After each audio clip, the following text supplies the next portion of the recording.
Hello, and welcome to this morning's conversation at the event organized by the Canada School of Public Service, Deliberative Democracy, and Global Advocacy.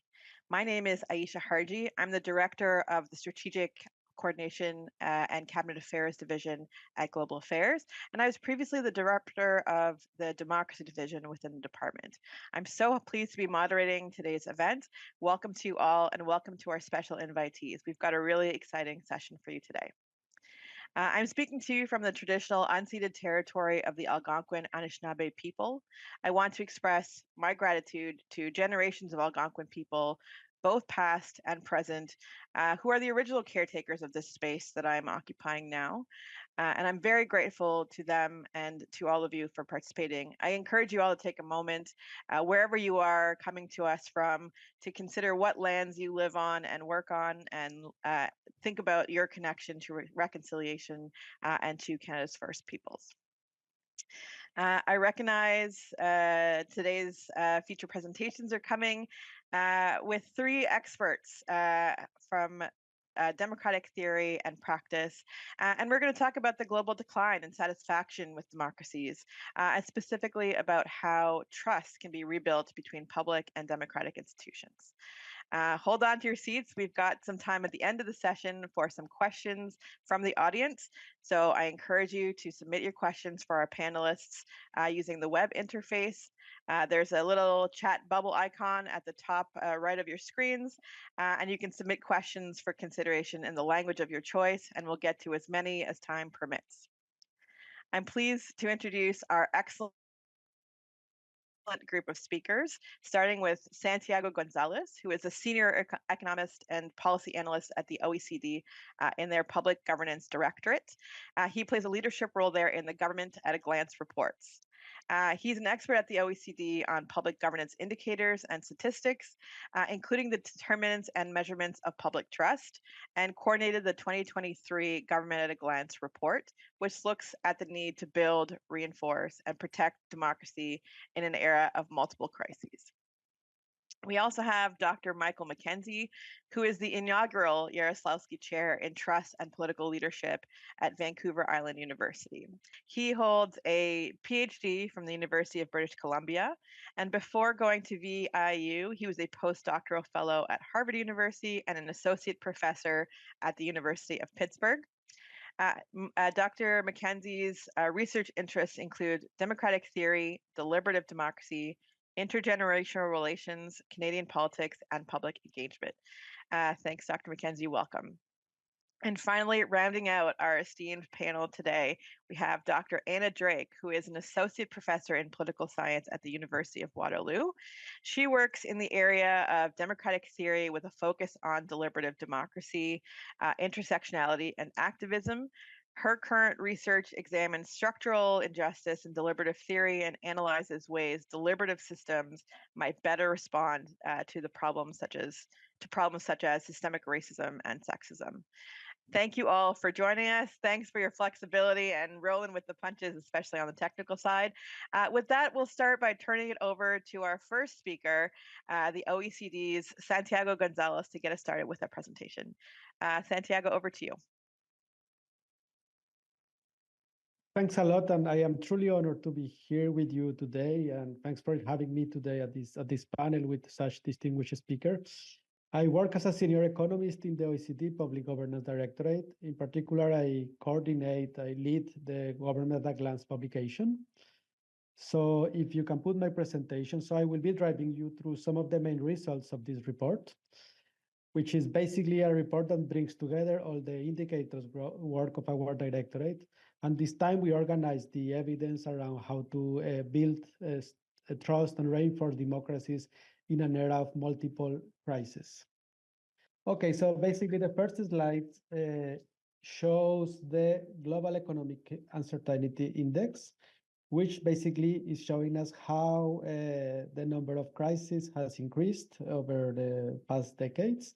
Here we see on the panel on the left, since September 11, the global financial crisis, then the COVID pandemic, Russia's invasion to Ukraine, and more recently conflict in the Middle East, how we live in an environment where crises are more frequent. These are the ones that we cannot predict, but there are some that we can predict, as for instance, the crisis associated with climate change. And this is coming hand with increased fiscal pressure. We see that the economic outlook is still fragile. On the left, we see basically that fiscal deficits and debt in most developed economies has actually increased. So this is a little bit the context in which we are navigating. Next, please. However, in this context, we also see that governments have to a large extent managed to be resilient. And on the panel on the right, the pie chart on the right, you have a question that we asked in 2021 in our survey on the drivers of trust in public institutions, where you see that about half of people think that extremely likely that governments will be able to manage the next pandemic and will be prepared to handle it. And the three pie charts on the left basically show that people remain highly satisfied with public services. So this, to a certain extent, shows that government have been able to cope with those crises. Next, please. But we also know that we hear commonly that we are now in a context where trust in public institutions is declining. This we also see in our survey. We find that on average across OECD countries, the ones that participated to the first wave of the survey, only 40% of people report to high trust in their government, but this varies a lot by population groups, and basically the less educated, the younger people, those that are financially vulnerable, and more recently we are also finding that women tend to have lower levels of trust in public institutions. So it is needed to invest in democratic resilience in this context of multi-crisis and declining trust. So what are the three priorities that we have identified to strengthen democratic resilience? Next, please. First is to build on democratic strengths. So governments have had for a long time mechanisms to engage people, stakeholder engagement mechanism, formal and informal. We should build on those. We will see some evidence. Then reinforce the key competencies that are required for government to support the delivery in the context I have described, and then to protect against the threats to public trust that come from failings in public integrity and from mis and disinformation. Next. So in terms of building in democratic strengths, this is also from our trust survey. This is an indicator of what we call political efficacy. Basically, the perception of the population that think they have a say in what the government does. And we find that it is only about a third. Canada, it's a little bit better on this, but still below 40% of the population reporting that they could have a say in what the government does. Next, please. But our evidence also showed that there has not been a great improvement in formal stakeholder engagement mechanisms. So the panel on the left shows and our index on stakeholder engagement on subordinate regulations. And the increase has been almost negligible between 2018 and 2021. However, what we do see, and is the panel on the right, is an explosion or a very important increase on other type of deliberative processes or processes aimed at giving citizens a greater voice. I think we will be discussing about those later on. Next, please. And in order to kind of build this resilience, it's important to find the right levels of representation in government. And we see that this is still happening at a relatively slow pace. We see on the left share of women and young parliamentarians. And in the case of women is a third, and in the case of young is 22.8, which is below the share of the population that they represent, that is 34%. And on the right, this is our gender budgeting index. We have seen a massive number increase in the countries that actually implement this practice. However, they have the setup to do it, but there is not measure of the impact that it has been having. So it's important to advance in making sure that these tools actually achieve what they are aiming to do. Next, please. in terms of the competencies to kind of strengthen the competencies that that we require for this democratic resilience, there is also room to improve. This is an index that we have on governance of green infrastructure, where we see that there is a scope to advance in terms of actually ensuring that green is considered throughout the life cycle of infrastructure projects. Next.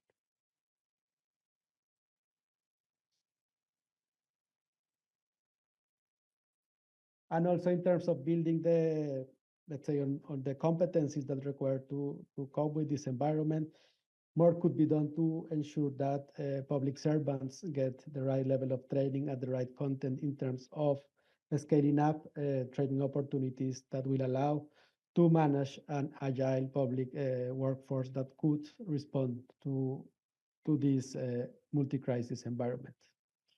Next, please. In terms of protecting against threats,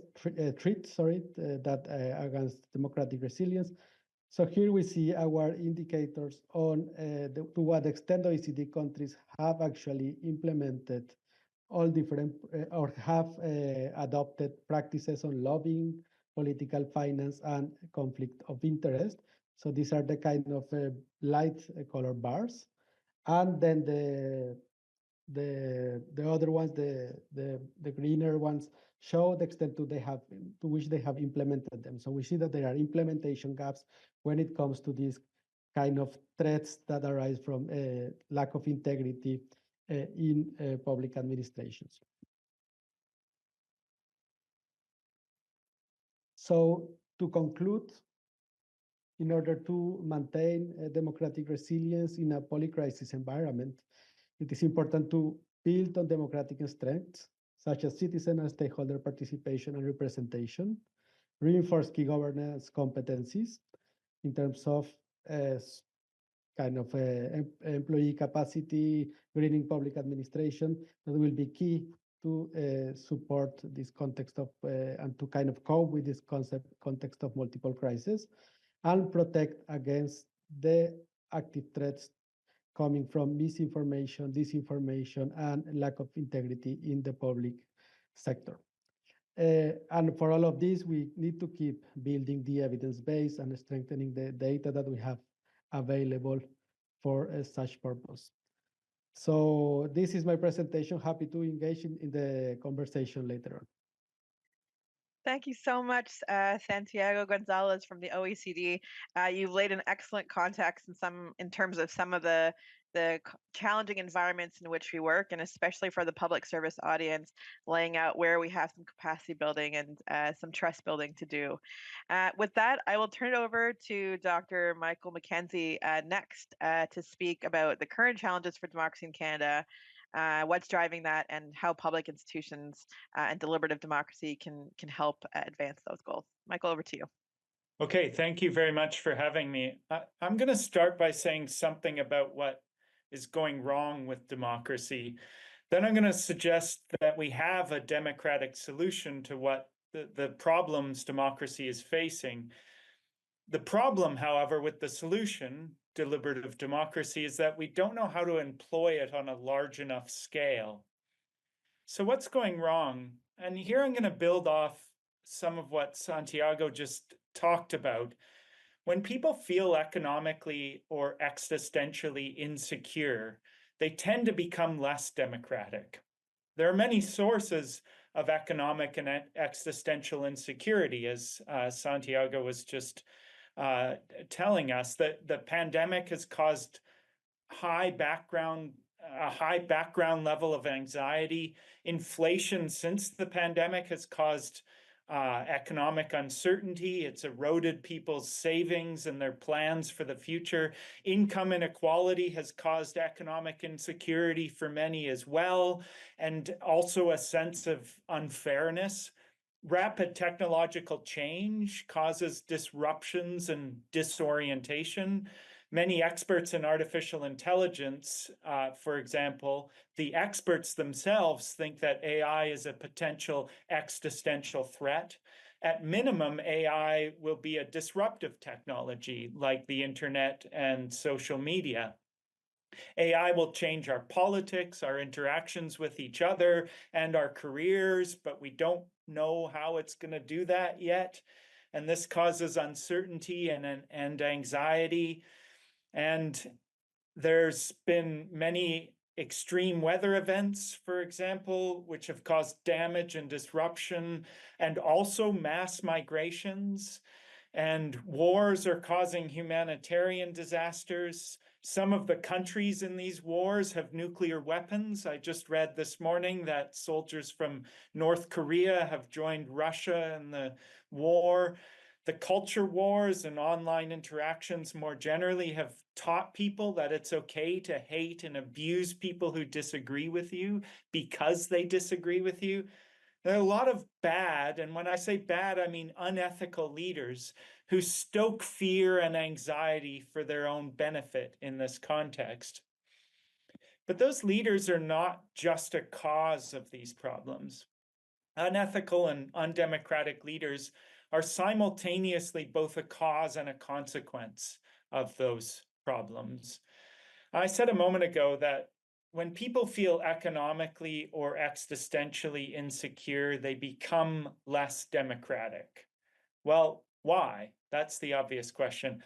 And I think it's because democracy requires a high level of tolerance for uncertainty and complexity. But we have a limited capacity for these things. When we're uncertain and anxious, we don't want to tolerate more of that in our political systems. In response to insecurity and anxiety, many people very reasonably crave simplicity, certainty, and security. They therefore gravitate toward leaders who promise these things, simple solutions to complex problems, and some sense of certainty in a stew of uncertainty.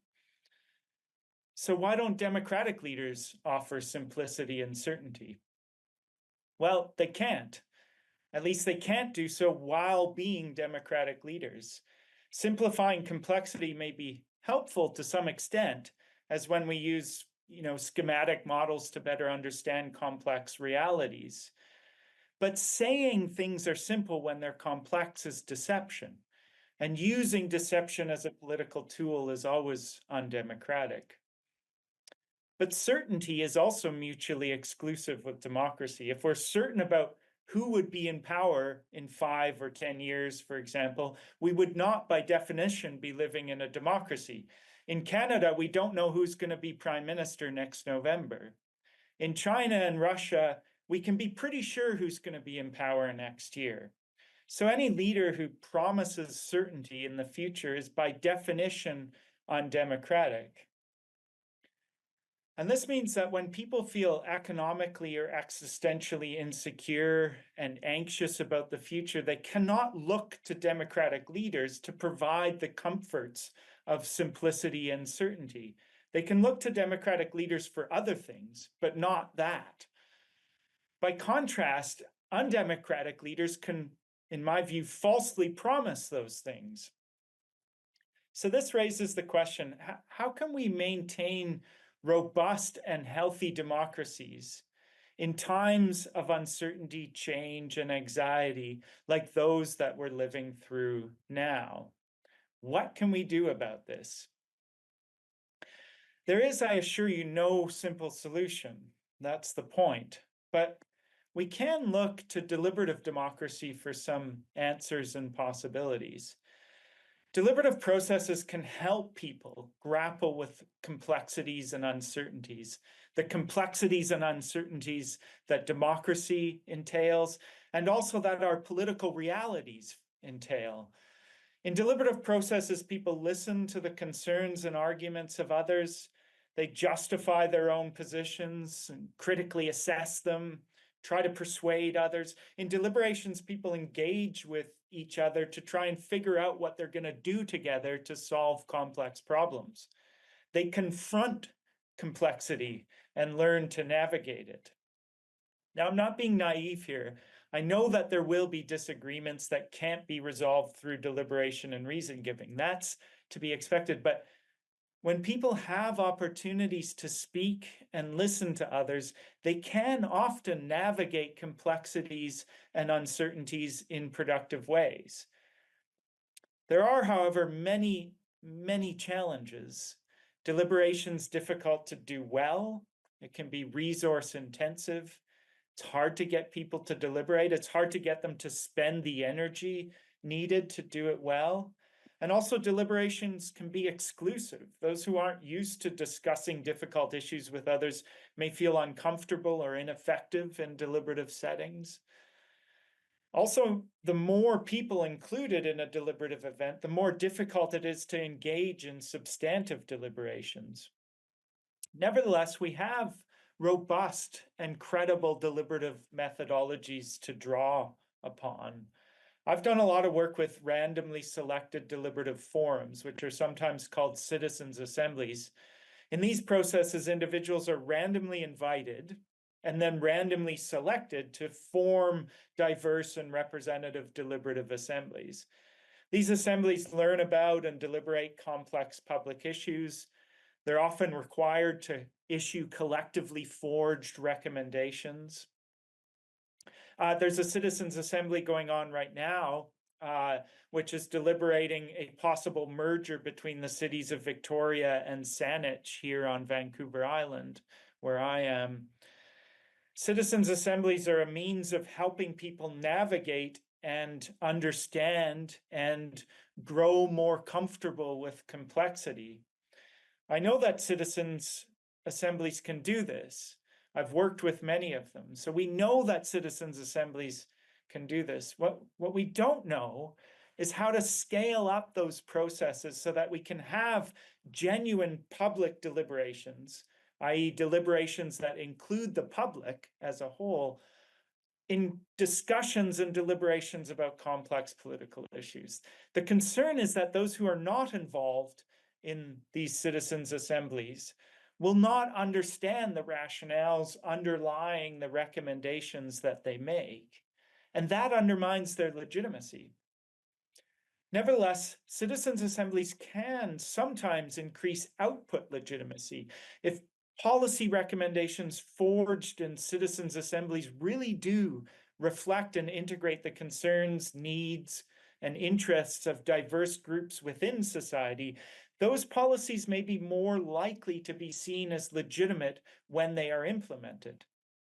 Thus, the successful implementation of deliberatively forged policy recommendations can help provide a legitimate foundation for public trust, even in circumstances characterized by uncertainty and anxiety. Thank you very much.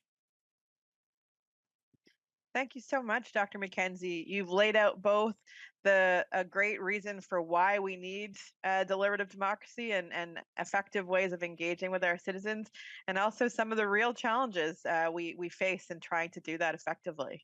I'll turn it over next to Dr. Drake, Dr. Anna Drake, who's going to speak to us some more about some of the challenges of deliberative democracy, the role of activists in particular in our democracies, and how we can better make sure to capture marginalized voices. Dr. Drake, over to you.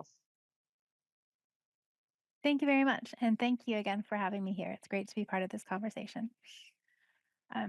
So first of all, I'm going to start out by talking about some of the challenges for deliberative democracy or with deliberative democracy. First of all, I think it's really important to be really clear about what it is that deliberative democracy is supposed to do. Why are we using this? What do we want to get out of the process? And I think remembering too that it is a process, it's something that's ongoing. There's no fixed template that will apply in every scenario. So it's really important to ground deliberative democracy in the particular context that we're using it and in the community or communities that we are hoping to involve. So some kind of big picture questions related to that. It's again also really important to think about how deliberative democracy and the actual dialogues that we're having, whether they're citizen assemblies, whatever iteration of deliberative democracy we're doing, how does this fit into the broader understanding of broader understandings both across the community and how does it influence public policy, because it can be easy to kind of get lost in the actual room or rooms where deliberative democracy is taking place. But in order for it to do all the things that I think we're hoping for it to do, to actually make change, um, what comes after deliberation? Is it actually going to have a chance to impact policy? Because we don't want to waste people's time. We don't want to waste resources. We want this to be as useful as possible. And so having those expectations be really clear and having a way to follow up, to recognize that people have invested a lot of time and energy and care into this. They don't want to see it just be dropped. So I think making sure that it's not seen as a like once and done event, but rather as part of something that is ongoing is really key to look at. So a couple quick examples of this. One of the citizen assemblies in Canada was in BC on electoral reform. And a lot of the work that went into studying what came out of that was very praised the Citizens Assembly very much in terms of how successful it was, the great justifications and judgment that people in the Assembly used, and the substantive recommendations that came out of it. Now, what happened after that was there was a very, very poor uptake in the broader community, messaging around what happened and why this is important, why people should care didn't really come through. So looking at media, looking at good news media, at community engagement, and making sure the broader public understands what's going on, why it's important, is really key, because there was a province-wide referendum in which people were asked, what do you think about these recommendations?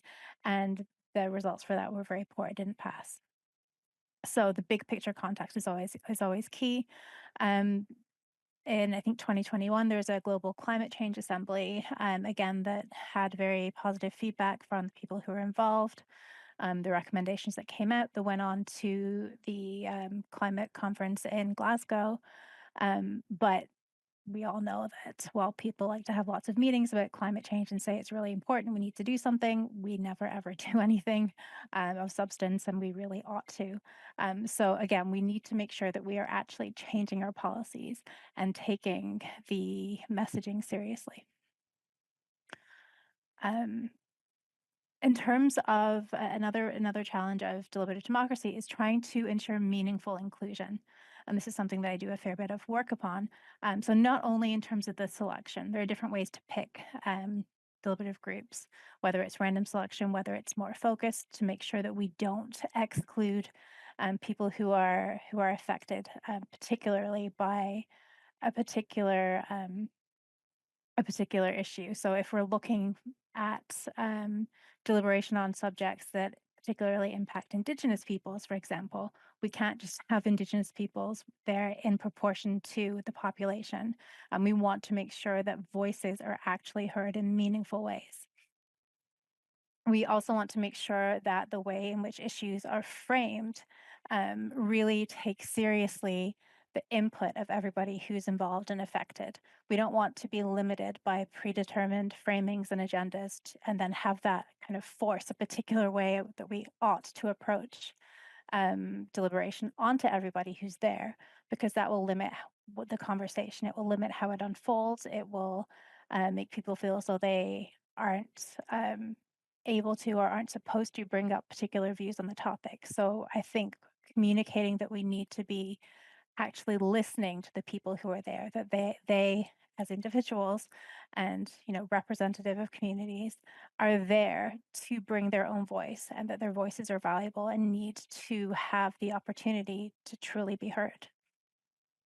So yeah, taking that input seriously is a big challenge, because we have massive structural and systemic issues, racism, sexism, anti-trans hatred. We have ableism. All of these things, because they exist in society, are brought into deliberations, whether or not we want them to be there. And so being really clear that that's the case and owning up to it and trying to figure out a way to deal with it is really key. some of the things we could do is to have facilitators and moderators who will do things like call people out when they are being racist, when they're being sexist, because there's a huge hesitancy to do that because we don't want to hurt people's feelings. But that particular approach obviously excludes the meaningful, the more pressing problem that we're actively hurting people when we are being racist and sexist, or when we are allowing racism and sexism to go unchallenged. So deliberation can be messy. It can hurt people's feelings, but I think that's something that we have to get used to if we want to have genuine engagement. I'm going to move on now to talking about the role of activists in our democracies, because I'm a bit conscious of the time. The activism that I focus on is social justice activism. So looking at activism as a way of keeping our attention on core principles of justice. And when we're talking about deliberative democracy and why it's important, the idea of democratic engagement and having it be meaningful is really key. So activists there pick up on one of the fundamental principles of deliberative democracy, a foundational principle of democracy, which is the need to treat all people as moral and political equals. And so sometimes that gets lost. Oftentimes, unfortunately, that gets lost in public policy, in government. It gets lost in deliberative groups. And so activists have had a significant impact on a number of different deliberative forums in trying to get people included into into deliberations, because they've identified players, people who are affected, who have been excluded, oftentimes when it comes to environmental issues. And also people who are protesting deliberative groups themselves from outside of the actual group, who don't necessarily want to be included in the group, but who might be opposed to the premise of what it is people are deliberating about. So, I mean, part of that too, again, is stepping back and looking at the broader context in which we want to have deliberative democracy, and recognizing that it is one part of a broader system of democratic engagement. So activists are important when it comes to accountability, when it comes to drawing awareness about the kinds of things that we might want to deliberate about, the way we might want to approach deliberations. They're important for looking at principles of solidarity. How can we support people? We want to make sure that we're not falling into a trap of a zero-sum game where some people are winners and some people are losers. Deliberative democracy was explicitly designed to counter that zero-sum approach, and to make sure that this process of mutual respect and justification was what carried the day, rather than trying to get the most votes or convince the most people, like using sheer force. So having solidarity and that concept of why solidarity is important built into deliberative democracy, recognizing that this is something that activism brings into play, is really key. And I think perhaps on a bit more of an uplifting note, something that people often think when they're trying to conceptualize activism is that it's something that they can't necessarily do, that it involves a whole lot of work and energy. And that is absolutely true. There's lots of stories of activists getting burnt out. But I think that activism is more accessible than a lot of people often think. Black feminist theorist Audre Lorde is famous for a lot of things. But one of the quotations that's relevant here is when she's talking about revolution, which we think is something that, is kind of beyond the scope. We don't really expect that to happen. But her take on it is that revolution is not a one-time event. She says it's becoming always vigilant for the smallest opportunity to make genuine change. And if we look at it that way, I think it's something that everybody can do. Everybody could be activist in that respect. And I think that when we're talking about democratic engagement, reminding people of the things they can actually do in their daily lives, and that this is something we ought to be doing consistently, is important. So quickly to wrap up, how can our democracies better work with marginalized voices? First of all, just to really underscore, I think what we need to remember is that we need systemic change. That if we want to take marginalized voices seriously, we don't want to look for an add and stir approach. We need to go beyond just extending the invitation for people to come in and talk about things. we need to really draw attention to who is organizing particular events, like who's leading this. We want to make sure that there's a genuine drive to ask people who are most affected by things what the problem is, and to seriously try to, have that bottom approach in terms of how we might want to remedy injustices. We want to make sure that, again, that moderators call out things like racism and sexism as events are unfolding, and to recognize that that will happen consistently, and to be trained for that. Not to think that, deliberative democracy is warm and fuzzy and people are here to do their best, but to recognize that contention happens. And sometimes that creativity is a positive force for change, that sometimes it's only through having conversations that are uncomfortable that call people out. So we have to sometimes go through that in order to be able to fix things. And that's what's most important. And then on a more practical standpoint, the space that we have deliberation in is really key, not only in terms of, can people get there? Where do we have these things? Making sure that we're not just limiting deliberative groups to major urban centers, making sure that we don't exclude people because they live in rural areas, making sure that it's possible for people to attend. So is there childcare? What times of day do deliberations happen? Can people get there? Is there reliable transportation? Looking at, are there interpreters for people who might need sign language, who don't speak English as a first language or French as a first language? Practically, how is that going to happen? And finally, to make sure that we are aware of the rampant ableism that exists in society.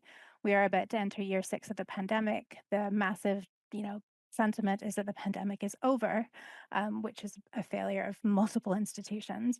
It's not over.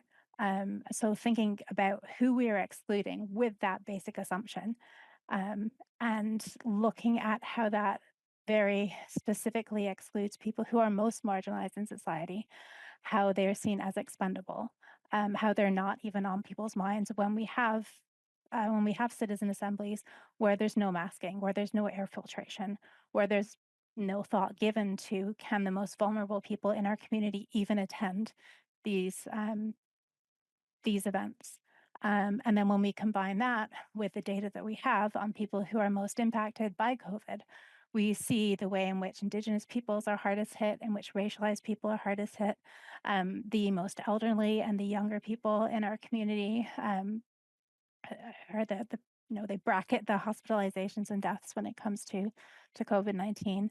And women are also caregivers, and in the 40 to 60 age are most likely to suffer from long COVID and chronic illness. And so if we take, anti-racist and anti-sexist organizing seriously, then we need to recognize something like that is still so prevalent. So I will wrap up on that note. Thank you. Thank you so much for that, Dr. Drake. My key takeaway from what you said just now is that deliberation can be so messy, but the way in which we do it, how we think about accessibility, is the linchpin for trust, for building trust, and for success in those processes, and ultimately in yielding the best kind of possible outputs that we can use to inform policy change. So thanks so much for that. We're coming to, I'll thank all 3 of our panelists for their opening remarks. We're now coming to the question and answer period of our event today. I'll invite attendees to get into that chat and ask their questions. And so I will kick us off with a couple, and of course, really want to hear from those who are participating in this session today. So first, a question, to all of our panelists. You've all presented some of the really, the overwhelming evidence about the global decline of the public satisfaction in democracies. But I'm so curious to hear what it is about the deliberative democracy approach that gives you hope that it is the value, it is the vehicle through which we can rebuild trust, I guess, in democratic institutions. Are there, some of you have already spoken to some examples. Dr. McKenzie, you spoke to the Saanich Victoria merger example, and Dr. Drake, you spoke to some as well. But are there some positive stories or even negative stories that you can share from your own experience that would highlight some of the value that you've seen from your experience in the deliberative democracy process? I'll start, Dr. Drake, perhaps with you. Thank you. So I guess kind of two prongs to that answer. It would be one, I mean, I'll start with the cheery side first. I do think that the amount of care that goes into deliberative forums does let us have a significant potential for looking at trust building. There's a lot of active listening. There's a lot of time and energy spent to making sure that everybody who's in the room is able to speak and people are encouraged, and because they're talking face to face, it builds relationships. To different levels, of course, but when you are in that situation, I think when you're part of a process, and especially when deliberative forums go on for more time, it is being able to see how people might shift their views or ask questions that show genuine concern for, what is your perspective on this? Why is it important? What might we do together? And because it's a collective project too, the group is trying to come up with something that's presented as this will help people, communities, etc. Being tasked with that and having that be a priority is, I think, the kind of work that people need to be doing. So that mindset, I think, itself is, I think, what I find most promising in terms of building trust, because you're also building relationships. And if you want to have trust, you need to see that connection, see that process, and to know that your contribution, your collective contribution, is going to be valued in some way. So I do think there is some hope there for trust. The negative side, which I don't want to leave out, is that, again, we need to really think about who knows that deliberative forums are happening. How connected are these forums to the broader community? Because if they're isolated, like everything else is happening outside of it, it's harder for people in the group to feel that their contributions matter if nobody else, other than people they talk to, has any idea of what's happening. And when you're living in a world that is full of, systemic injustice, and we see with policy after policy after policy ways in which this isn't getting fixed, then I think it's a lot harder to have trust in systems of government too. If you might be coming up in this small group with like, these are some great recommendations, and have a certain amount of like inspiration from that, but if you see law after law being passed that's neglecting the most vulnerable people in society, then that's going to also impact whether or not you trust the government to actually, care for all of its citizens equally. Yeah, so absolutely. Pros and cons. Yeah, no, fair. That's absolutely fair.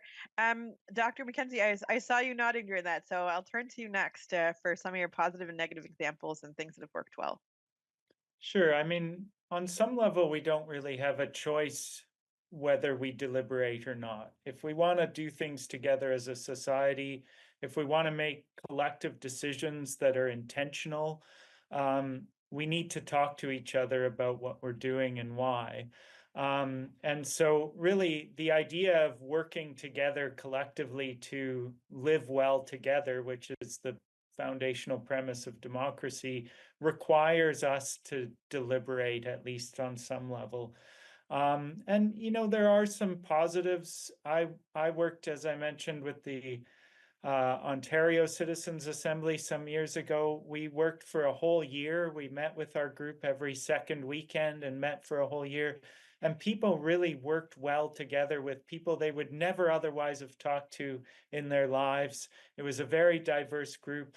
One guy, I tell people, delayed heart surgery because he didn't want to miss a session. This is not something I recommend, but they were very committed, and it was a positive experience. They learned a huge amount about electoral systems. They were really experts at the end of it.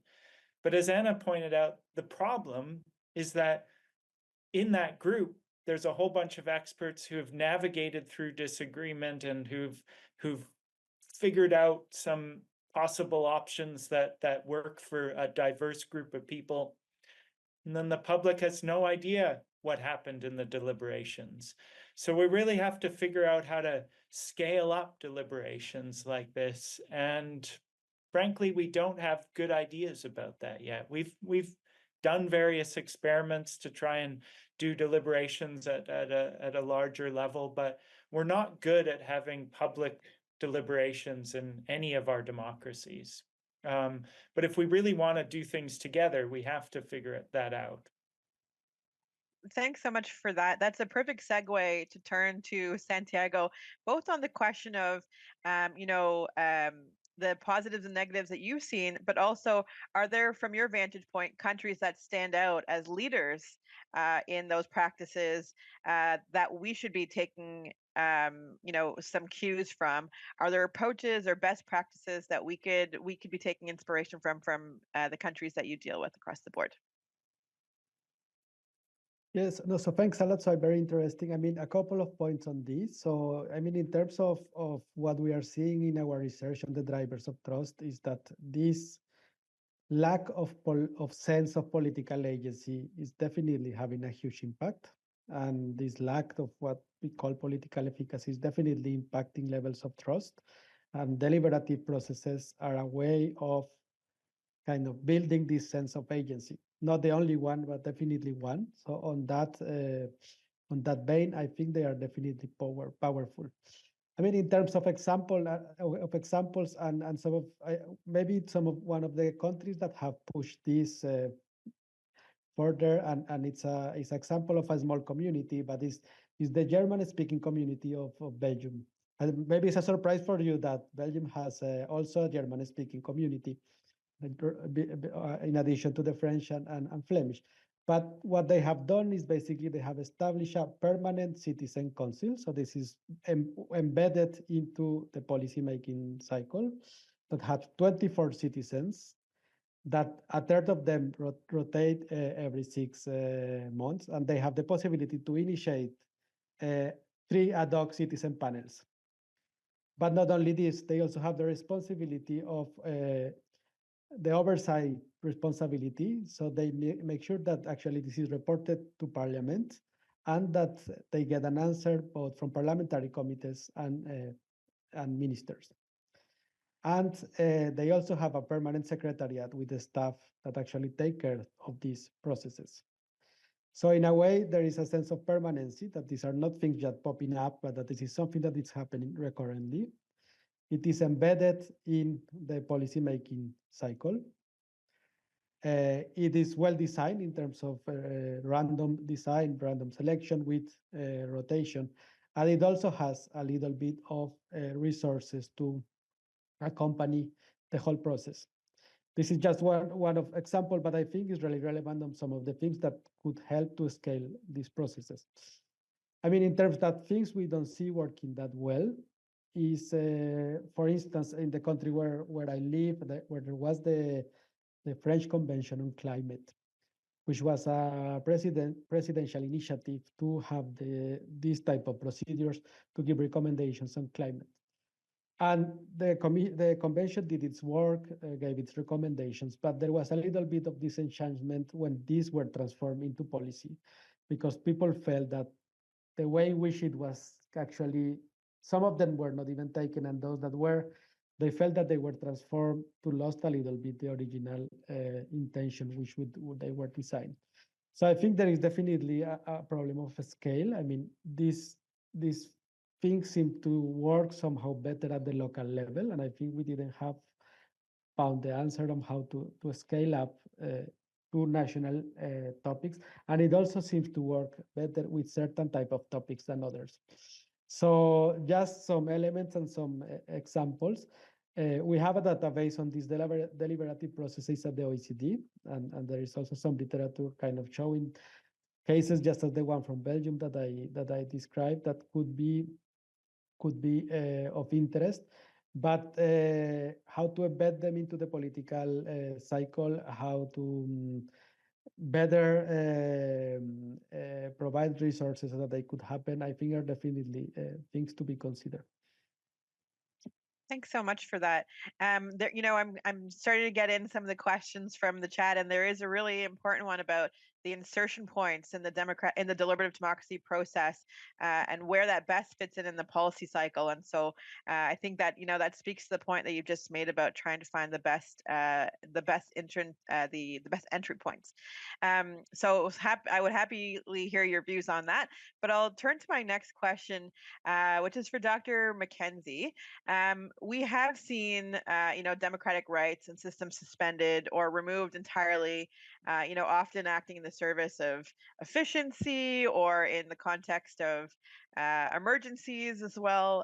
We can think of a couple recently in the context of the global poly crisis with climate change and pandemics, and lots of sort of easy way outs of those important processes that we've got. Do you think, really, this is an interesting one, do you think that democracy is up for the challenge? How would you be reassuring the public that we can, in democracies, be nimble and still continue to address the challenges that lay ahead in the ways that align with our core values around democracy? Yeah, this is a difficult issue. I mean, there are a lot of people who think that when we need to deal with crises, we need to abandon democracy. One problem with that is it's very hard to get it back. And so the proposal is often, well, we need to suspend it, but there's no real plan to make sure it comes back. But more importantly, I mean, it is possible for strong governments to act decisively, but it also means that we are then disempowered, and they might decide to do things decisively and they might do a very good job of it, but they might not. And if they don't, we don't have any recourse here. So, the idea that democracy is needs to be abandoned when we're dealing with crises is a dangerous and probably misplaced idea. The other thing is that democracy inclusive processes are actually more likely to be innovative and creative. And so when we're dealing with problems in society and crises, we need some creative thinking about possible solutions. And we're more likely to get that when large numbers of people have some influence or have some possibility to present options, as opposed to relying on a very small number of experts. So, for example, in the pandemic, we very rightly looked to epidemiologists for advice. That was a good idea. But we needed to be talking to a whole bunch of other people too, people who were experts in mental health and childhood education. Our decisions about the pandemic were affecting all kinds of people in all kinds of ways, and particular specific expertise is always relevant, but it's not sufficient when you're making these decisions that affect society in complex ways. So the idea that we don't need democracy in crisis situations is misplaced. That's an excellent point. I guess those are the moments in which we need to protect it the most, frankly, right? If that's when it's at greatest risk. Dr. Drake, I'll turn to you next. You've written about a lot of the challenges of deliberative democracy and the standard inclusion frameworks. What do you think needs to be done to ensure the right people are being included in the deliberation that informs democratic decision making? And I'll add just a question from the chat. What role does social media play in helping to move that forward around inclusion as well? Yeah, thank you. No, those are great questions. And I want to bring in another thread from the chat into my response too, because a couple of them pick up on, you know, this question of how do we get people who are disillusioned involved, and that also relates into like these insertion points too. Like how do we start this in a way that is meaningful? So I think that first of all, we need to recognize that not only do we want to talk about how important democracy is by trying to actively include people, but like in terms of our infrastructure, we also need to have a commitment to what that means.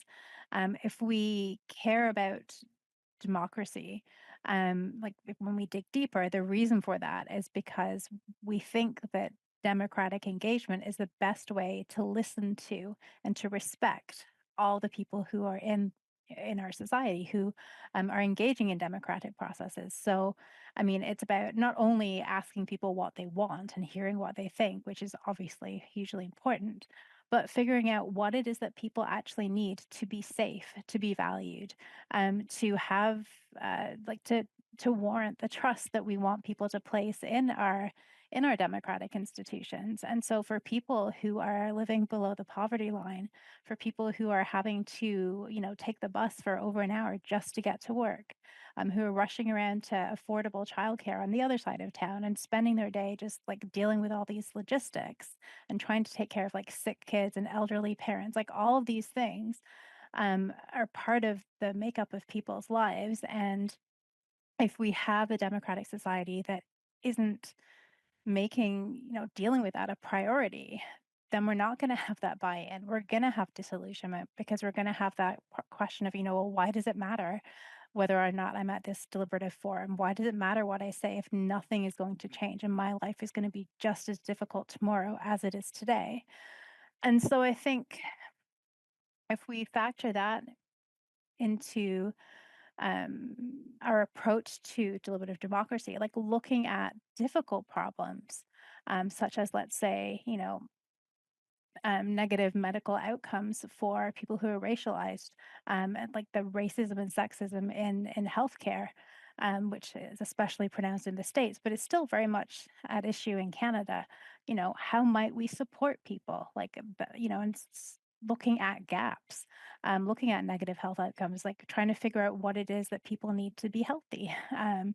We might start with some really difficult questions and try to figure out where the different barriers to access and service provision are, and to figure out how we can try to deliver services to the community, but ask people what it is that they need. Um, I think approaches like that will be really helpful. Looking at a lot of the really successful deliberative forums have happened at the community level, when there's community input on how to design or redesign public spaces. What is it that people need from their community? Do they need more libraries? Do they need to have accessible, clean public bathrooms and water fountains? Things that make a real difference to people's quality of life. And again, that's gonna require a lot of money. It's gonna require a lot of spending because a lot of the things that are problems are really big structural problems.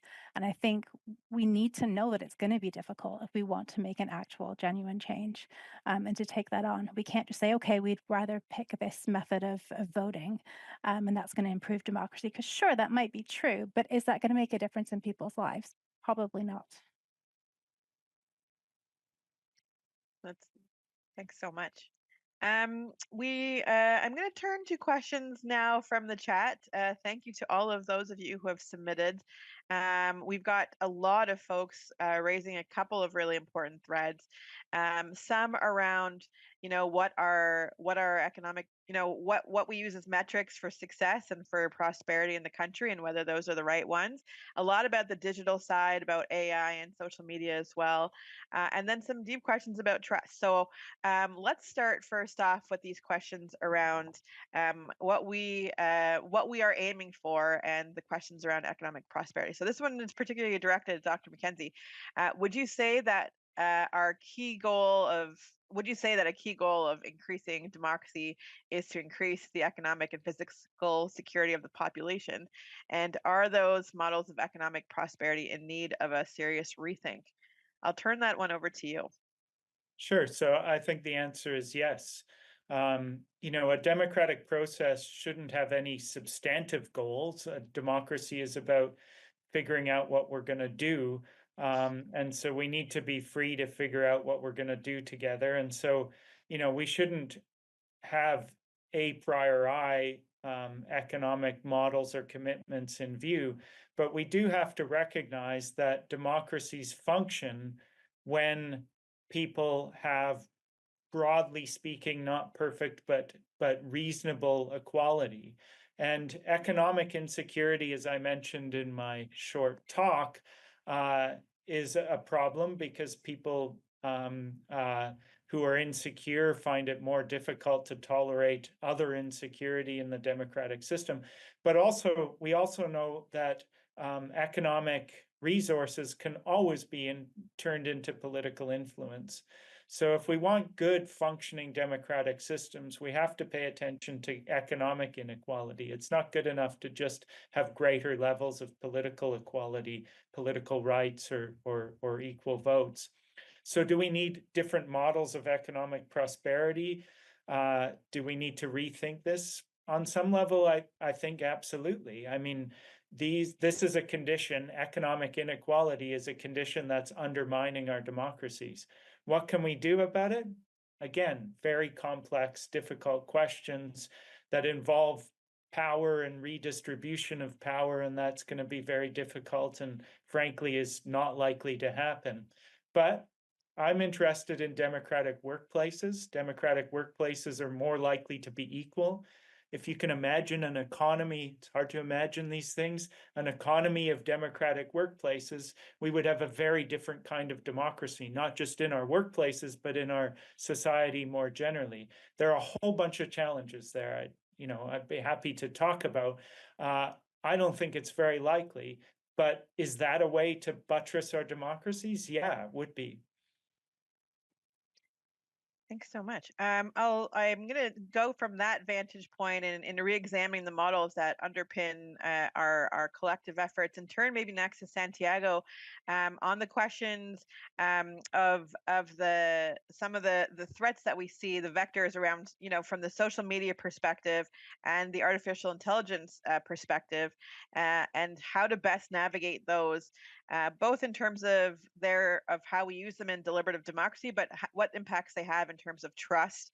And from your vantage point, you're doing the government at a glance reports, how that's figuring into perhaps the findings or the inputs that you're working on. I mean, there are different and several topics there, so it's a very challenging question. I mean, in terms of social media, mis and disinformation, polarization, I mean, there is definitely a need to rethink certain number of things. There is a need to work on media literacy and to kind of strengthen better people to disentangle what is true from false and have the tools to do it. Fact checking, having an publicly funded, independent, strong public media could definitely help. Also, there is a lot that could be done in the realm of public communication. So to make public communication more appealing, to have trusted but also appealing outlets, trusted outlets coming from the administration could certainly help to cope with all these threats. These are very complex, but these are real.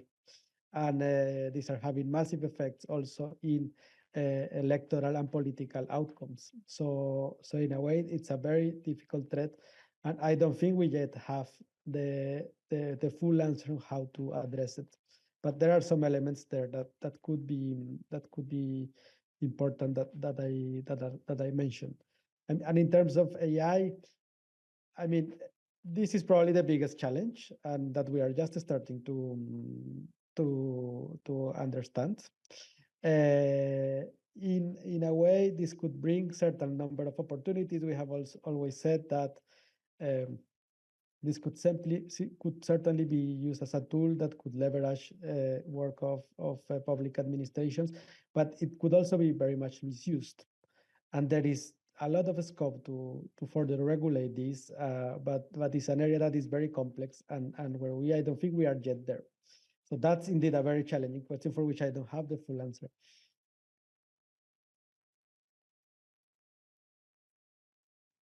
Thanks so much for that. I'll turn to other speakers in case they want to weigh in on that. I'm actually doing some work on AI and democracy right now. So one of the positive possibilities is using AI systems to very quickly integrate and aggregate deliberative discussions and outcomes. And so you could imagine having small deliberations that work well in lots of different places, getting information about the sort of themes and aggregated outcomes from other deliberations to sort of scale up in the way that I was talking about before, which we haven't been very good at doing yet in the past. There's also some really interesting work on using AI to help moderate these larger deliberations and sometimes online deliberations. I'm skeptical, but I think these things could potentially. I think the aggregative capacity, very quick aggregative capacity of AI might help scale up public deliberations. It's possible. I'm skeptical in part because, as Anna pointed out, trust building really happens when we engage with people. And so you might get some trust building in the smaller group, but it would deteriorate when the aggregations happen. So that's an interesting possibility. But there are so many other threats to democracy in the AI space and also on social media that I'm sure most of you are well aware of. And to be frank, there was a question earlier. I'm just trying to find it. I don't think we're doing anything to address this kind of misinformation and disinformation. I mean, we're not doing enough. And partly it's because we don't quite know what to do about it. It's a very difficult problem. The social media spaces are run by private corporations. It's very difficult and undemocratic to censor, but it's just a very difficult situation, and I don't think we're addressing it. And I don't know. I don't have any ideas about how to do it, to be frank. I think that's a challenge that we're grappling with in every corner of the planet. So, at least we're in good company as we try as a collective to find some solutions to that really, really challenging element of democracy in the current day. It's I think Dr. Drake, you were mentioning earlier that we've got these moments in our sort of spectrum of democratic engagement, and we've moved beyond that, and so we have tons of work to do in the other sort of points along that scale. I'm sort of hopping all over the place in the questions, but there is one, Dr. Drake, I want to turn to you for in particular, and it's question 6 about how do we stop from being driven away from those spaces. We've got a lot of polarization, and sometimes deliberative democracy, if I'm reading that question, can generate some groupthink. So how do we make them more accessible and open to new ideas instead of just reinforcing existing ones? Yeah, thank you. That's a really important question, and it's a problem that political theorists have been struggling with for a while. I mean, there are people like Nancy Fraser who writes some positive things about what she calls enclave deliberation, um, which, as she writes about it, can be particularly useful for groups who are marginalized to have a safe space to talk about what's wrong, to give voice to identify systemic patterns and problems, and to recognize that it's not something that's just a problem for them, but it is a collective structural problem that people are experiencing on group based. On the basis of group identity. So much like, the consciousness raising groups of, second wave feminist movement, there's a lot of good that can come out of having that really focused enclave deliberation. Now, of course, there is like the negative aspect of, echo chambers where one view is amplified to the exclusion of all other views. And it's especially, I think, a problem when it comes to like right-wing hateful speech. But I mean, that's both the enclave deliberation in a positive sense and echo chambers, especially when they're harmful. Neither of those in and of themselves are enough to sort through what we need to do for in terms of democratic responses, truly democratic responses, because what we want is engagement, first of all, like meaningful engagement, and also if we recognize that we need to actually have systemic change, if we have an enclave group identifying something that is a systemic injustice, then it's not enough just to recognize this is a problem, like you want something done about it. So how do you convince people that's an issue? How do you have the right kind of dialogue where people understand that something is a problem, and two, that something needs to be done about that problem collectively? So I think that's a place where moderators and facilitators come in deliberative groups to make sure that there are safe spaces for people to identify problems and patterns, and that might happen literally in behind closed doors for people, and then have like a second version of that dialogue come back into a bigger group context, when people actually feel confident about what it is they're saying, and then you can kind of move on to try to deal with the problem. Um, so yeah, fact checking is important. Having data.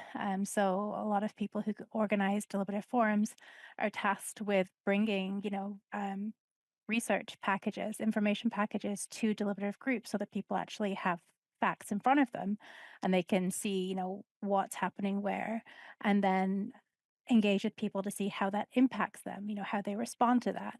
And so it's a lot of moving parts. And so the willingness to do that work, and to make sure that we are trying to keep our focus on, um, you know, what's harmful, what could we do collectively about a certain issue, to make sure that we're not like artificially having this kind of like both sidesism to conversations. Like we don't need to hear the other side when it comes to, is racism good, is racism bad? Like that's just useless. It's fundamentally antithetical to, basic principles of democratic, equality.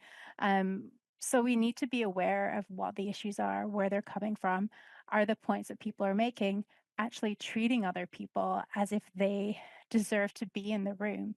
So you can't have, for example, a bunch of white supremacists saying, "Oh, we don't care what you have to say because you're less than." There's a lot of hard work that we need to do. Yeah, thanks for that. Santiago, perhaps I'll turn to you next. We've heard about some of these very long-standing issues, as well as some of the influx of new age or newer challenges.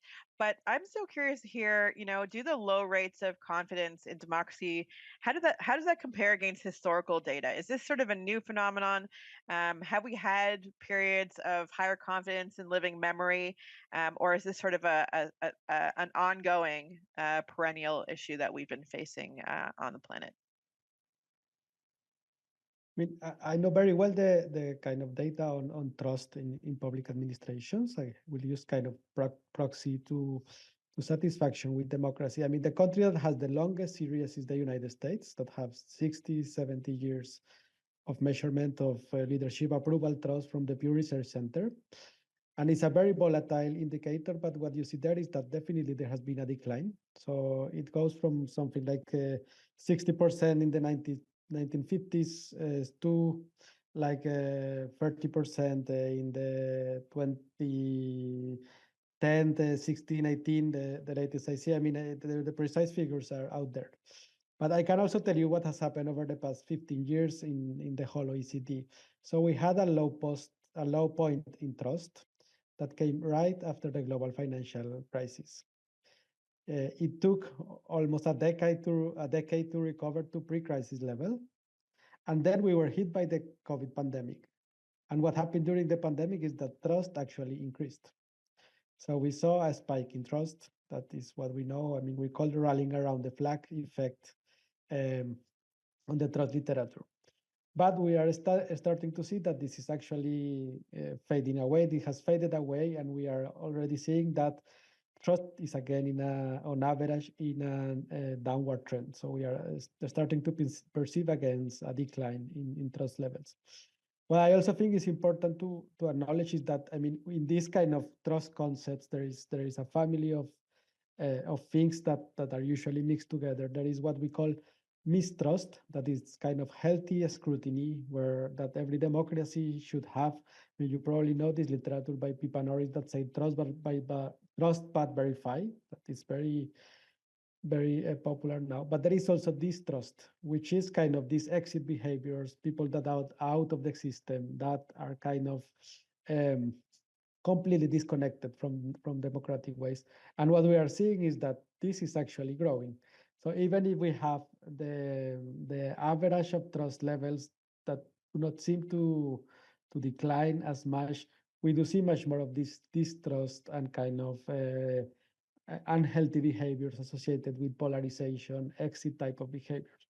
So even within that data, we have to kind of scrap a little bit and dig deeper into what it is telling us. But I mean, what I can tell you is that for countries for which we have data, yes, there is a decline. This is very volatile, but we see very worrisome signs.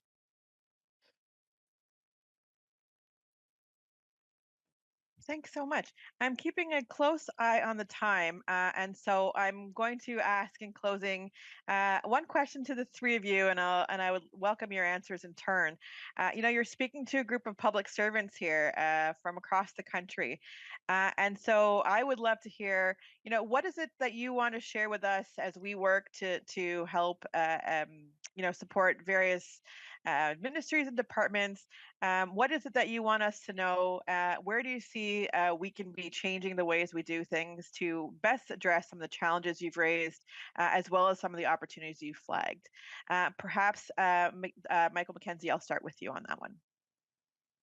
Sure, thank you. I think that's a great question. So following on some of what Anna's been saying, I really think when public servants work with government bureaucracies to do public engagement, the options and the decisions that people in the engagement processes are considering and the outcomes, the decisions that they make really have to be meaningful, which means that you have to go into those processes upstream before decisions are made.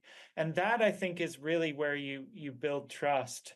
But I want to say something as well very quickly about the kind of trust that we want in a democratic system. We've been talking this session about declining levels of trust, and we want more of it. And I agree. I think we do need more of it, because when we're doing things together, we have to trust people to do things for us, and that's how we engage in collective action. So we need more trust in democracies. But we also don't want too much trust or the wrong kind of trust. Democracies are predicated on a kind of balance between warranted trust, that is, trust when we have good reasons to trust, and warranted skepticism, where we're skeptical and critical when we have reasons to be skeptical or critical or distrusting. And so what we want people to do in a democratic system is occupy a kind of space in between that. I call it trust agnosticism, where we're trusting when we have good reasons to trust, and we're distrusting when we have good reasons to distrust. So if people are not trusting, we have to take that seriously. They may have very good reasons to not be trusting, and we have to address those reasons. Thanks so much. Dr. Drake, over to you next on the same question, to this room full of public servants. What is it that you want us to know and think about as we continue to work on behalf of Canadians? Thank you. I think just that it's hard to build democratic infrastructure, but that would be useful moving forward with that particular mindset. Not only that we need to be pursuing the money necessary to support the projects that people are proposing, but also looking at ways to get started, tangible ways to get started. I think we could look to kids in high school. And a lot of the time, youth are just really neglected. Teenage girls are written off like horrifically, pandered to. This is the time when kids are learning about how the world works, about civics. I mean, there are civics classes. And I teach a democratic theory and practice fourth year seminar at UW, and I asked them about their experience with civics that's changed since I was in high school in the 90s. And I mean, but one thing that hasn't changed is that people say that, it feels a bit like a joke. They don't respect what they're being taught. They don't feel as though they're being respected.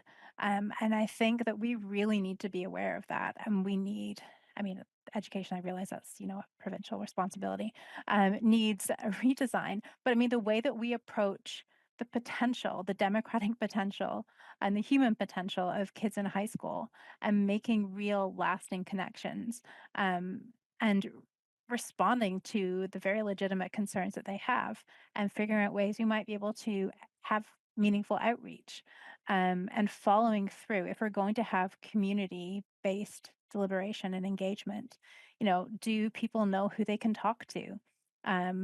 Is there somebody or an office that they can go to where they will be heard, where they can follow through? Because if you give recommendations, but then you never hear anything coming from it, then that's a way to kill trust, potential trust right there. So looking at it in terms of an ongoing process and relationship, that needs work and effort, I think would be something that we can at least start to do. Thank you. Thanks so much. And the final word goes to our colleague from the OECD. Santiago, over to you. Same question to this group of public servants.